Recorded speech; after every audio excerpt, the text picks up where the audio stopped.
Assalamualaikum warahmatullahi wabarakatuh. Selamat pagi dan salam sejahtera bagi kita semuanya. Halo teman-teman semuanya, apa kabar? Semoga dalam keadaan sehat walafiat ya.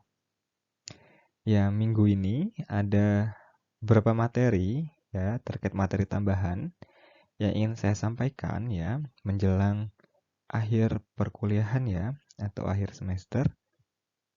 Ada satu materi di mana materi ini merupakan materi yang penting untuk teman-teman memahami mengenai penyakit tanaman, yaitu tentang siklus penyakit tanaman.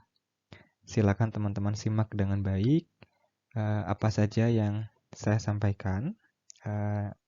Dan jika ada yang tidak dimengerti, silakan teman-teman nanti dapat bertanya pada sesi diskusi.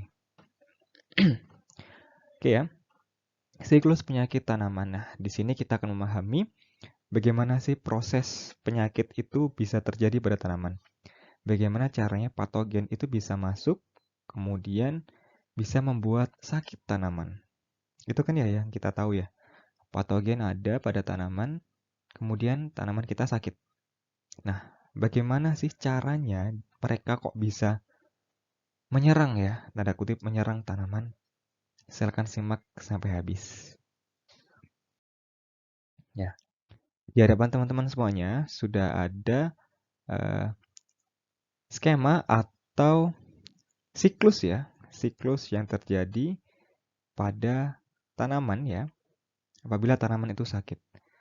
Nah, siklus tersebut ini akan selalu berulang, beriring sesuai dengan bioekologi dari penyakit tersebut. Nah, prosesnya apa saja? Diawali dengan yang pertama. Ada inokulasi ya, pada bagian yang pertama. Kemudian yang kedua, ada penetrasi. Kemudian patogen itu setelah penetrasi, dia akan menginfeksi. Nah, ternyata infeksi itu adalah tahapan yang ketiga, teman-teman. Yang pertama itu adalah inokulasi dulu. Kemudian yang keempat adalah invasi. Yang kelima, dia bereproduksi. Kemudian yang keenam adalah dia menyebar atau mengalami proses penyebaran. Nah, untuk masing-masing ini akan saya rincikan satu persatu agar teman-teman semuanya paham dan mengerti ya. Oke, step yang pertama adalah inokulasi. Nah, datang tuh patogen ya. Dia datang dibawa oleh angin atau dibawa oleh perantara yaitu vektor, menempel di tubuhnya serangga atau dia berada di dalam tubuhnya serangga, kemudian dia tidak sengaja berada di epidermis tanaman. Nah, itu disebut dengan inokulasi atau perpindahan inokulum dari sumbernya ke tanaman inang. Nah, ini adalah awal mulanya kontak antara patogen dengan permukaan inang. Nah, nama lain dari inokulasi ini adalah dia itu nempel atau menular atau dia mendarat. Ini ya teman-teman. Menular, mendarat, atau menempel. Nah, pada permukaan bisa daun, akar, batang, dan bunga. Nah, seperti itu. Di sebelah kanan ada ilustrasinya. Ini pada sebuah daun ya, daun atau batang yang memiliki stomata di sana. Kemudian patogen itu perlahan-lahan akan masuk melalui lubang-lubang alami itu. Nah, ini. Nah, dia itu hanya bernempel. Nah, itu disebut dengan inokulasi.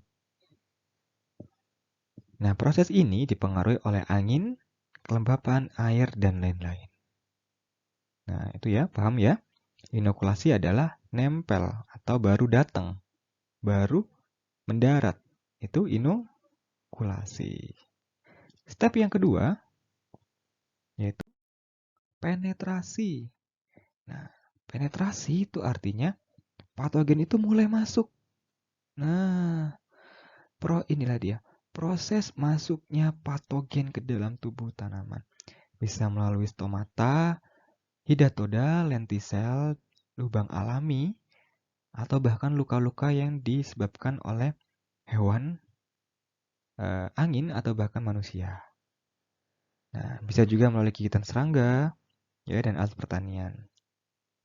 Nah, seperti ini. Nah, di sebelah kanan teman-teman semuanya itu ada ilustrasi di mana patogen itu menempel dan kemudian dia masuk ya. Ingat sekali lagi, penetrasi adalah dia masuk. Nah, dia masuknya dengan berbagai cara. Ada melalui direct penetration atau penetration secara langsung. Kemudian penetration through natural opening ya, yaitu ketika lubang alami itu membuka, kemudian dia akan masuk. Nah, atau yang ketiga, yaitu pada natural wounds atau akibat angin ya. Kemudian adanya luka alami ya, luka alami yang disebabkan oleh serangga ataupun salah satu hal yang tidak diinginkan pada tanaman itu luka, kemudian patogen itu bisa masuk. Nah, ini ya. Itu yang ketiga. Nah, cara-cara penetrasi itu macam-macam.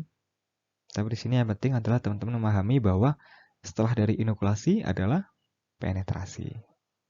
Nah, ini juga dipengaruhi oleh suhu, kelembapan, dan nutrisi. Sudah paham ya? Yang ketiga adalah infeksi.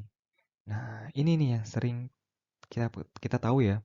Infeksi, tanaman terinfeksi Fusarium solanacearum gitu. Tanaman tersebut terinfeksi oleh penyakit lainnya, Rhizoctonia, misalnya hawardau dan lain-lain. Nah, infeksi itu apa sebenarnya? Infeksi adalah proses dimulainya patogen memanfaatkan nutrisi dari inang. Nah, ini nih, habis dia nempel, dia masuk, akhirnya sekarang patogennya itu makan. Nah, dia ngambil tuh nutrisi yang ada pada tanaman. Nah, itu disebut dengan infeksi. Nah, di sini sudah ada tuh hubungan kalau mereka itu saling patogen ya maksud saya itu memakan atau mengambil keuntungan dari inang. Sehingga hal ini disebut dengan apa? Parasitisme ya. Di mana patogen itu mendapatkan keuntungan untuk makan inang, tapi inangnya menjadi sakit. Nah, seperti itu ya. Jadi, virulensi patogen, ketahanan tanaman, nutrisi, dan faktor lingkungan. Gitu ya. Ini yang kanan salah ya teman-teman ya. Ini belum saya hapus seperti itu. Itu dari infeksi sudah paham ya teman-teman ya. Infeksi ya. Akhirnya setelah nempel dia masuk kemudian menginfeksi. Nah, tahapan berikutnya setelah infeksi yaitu invasi. Nah, invasi ini adalah tahapan di mana setelah dia mengambil makanan, dia tuh malah menyebar atau dia tuh akan tahapan langsung setelah infeksi. Yaitu dia menyerbu sel-sel yang lainnya yang awalnya dia menginfeksi di tempat satu, dia akan menginfeksi ke sebelahnya. Menginvasi artinya dia mengambil wilayah tempatnya yang lebih luas. Nah, ketika sel ataupun jaringan ini sudah terinfeksi, kemudian semakin luas, nah inilah dia awal mulanya tanaman menimbulkan gejala. Nah, akhirnya kita bisa melihat bahwa tanaman itu sakit adalah terlihat dari adanya gejala. Nah, ini disebut dengan invasi. Setelah invasi, apa? Reproduksi. Nah, bayangkan ya, patogen ya dari mikroba bersifat patogen, setelah dia masuk menginfeksi, otomatis dia itu akan memperbanyak diri. Dia akan mereproduksi dirinya sendiri, yaitu dengan cara seksual dan juga aseksual. Ya, dia bisa berkembang ya tergantung dari patogennya apa. Kalau jamur berarti atau cendawan dia bisa reproduksi secara seksual maupun aseksual di dalam tubuh inang ya. Nah, dia berkembang di sana, dia membentuk individu baru, dia meneruskan keturunannya dikarenakan dia survive di sana. Makanan ada, nutrisi ada, lingkungan ada, sehingga dia menjadi sakit ya. Kita tahu ya, untuk mendukung terjadinya suatu penyakit harus ada apa? Harus ada Segitiga penyakit. Nah, segitiga penyakit ini, apa ada yang masih ingat? Terdiri dari patogen yang virulen, inang yang rentan, dan juga lingkungan yang mendukung. Nah, ini ya, 3, 4. Aduh, ini agak miring ya. Ini ada apa? Patogen. Kemudian inang dan juga lingkungan yang mendukung. Nah, satu sama lain ini harus terikat, harus berhubungan tuh. Nah, ketika patogennya itu virulen atau ganas ya, inangnya lemah, inangnya mendukung patogen untuk tumbuh, didukung lagi oleh lingkungan yang membuat patogen itu malah survive. Nah, inilah akan terjadinya suatu penyakit pada tanaman. Teman-teman tahu kan ya, udah ya. Nah, ini saya menjelaskan tentang siklusnya, how it reproduce ya. Dan ini sangat penting untuk teman-teman pahami ya. Kemudian spora tersebut muncul keluar permukaan tanaman. Nah, akhirnya kita bisa melihat, oh ada sporanya di daun, di balik daun. Oh ada sporanya di permukaan ataupun di sela-sela dari tajuk misalnya. Nah, itu adalah tanda bahwa patogen kita yaitu cendawan penyebab penyakit telah bereproduksi. Ya, umumnya seperti itu. Nah, setelah reproduksi, apakah ada tahapan lagi, Bapak? Ya. This is the last step, yaitu dispersi atau penyebaran. Dimana setelah semuanya, dimana setelah mendarat ya, menempel, masuk, kemudian dia menginfeksi, dia menyebar, dia memperbanyak diri, kemudian dia nggak cukup puas di situ, dia nyebar ke tanaman lainnya.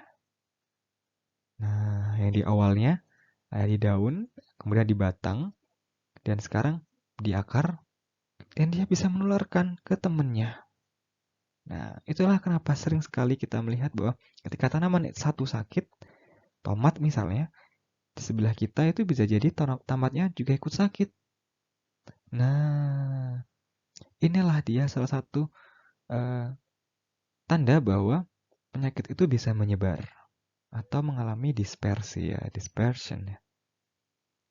Nah, proses ini yaitu menyebarkan inokulum baru ke tanaman baru yang masih sehat sehingga dia menjadi sakit. Nah, akhirnya proses itu akan terjadi lagi membentuk suatu siklus ya. Nah, jadi penyebaran dia menyebar ke tanaman lain yang lebih sehat ya dan kemudian menjadi sakit. Itu ya dispersi. Akhirnya teman-teman semuanya sudah tahu bahwa ada tahapan-tahapan yang harus dilalui untuk menjadikan penyakit itu sebuah siklus. Nah, dari ini ada yang ingin ditanyakan? Silakan teman-teman memberikan pertanyaan atau berdiskusi ya terkait materi ini pada kolom komentar ya, sehingga nanti kita bisa berdiskusi di sana. Oke, materi ini cukup penting sehingga nanti akan saya tampilkan di beberapa UAS ya, mata kuliah program studi, baik itu pada ilmu penyakit tanaman maupun pada benih ya, program studi benih, sehingga ini harus teman-teman pahami. Ya, itu. Jika ada yang ditanyakan, nanti silakan tanyakan. Itu selamat itu ya. Menjelang ujian akhir semester ataupun untuk ujian lainnya, semoga ilmu yang telah kita pelajari hari ini dapat bermanfaat dan dapat nantinya kita bisa mengimplementasikan yang paling penting ya di dalam dunia kerja dan dunia sehari-hari menjadi lebih optimal dan lebih berkah. Itu terima kasih. Selamat belajar dan jangan lupa menjaga kesehatan. Wassalamualaikum warahmatullahi wabarakatuh.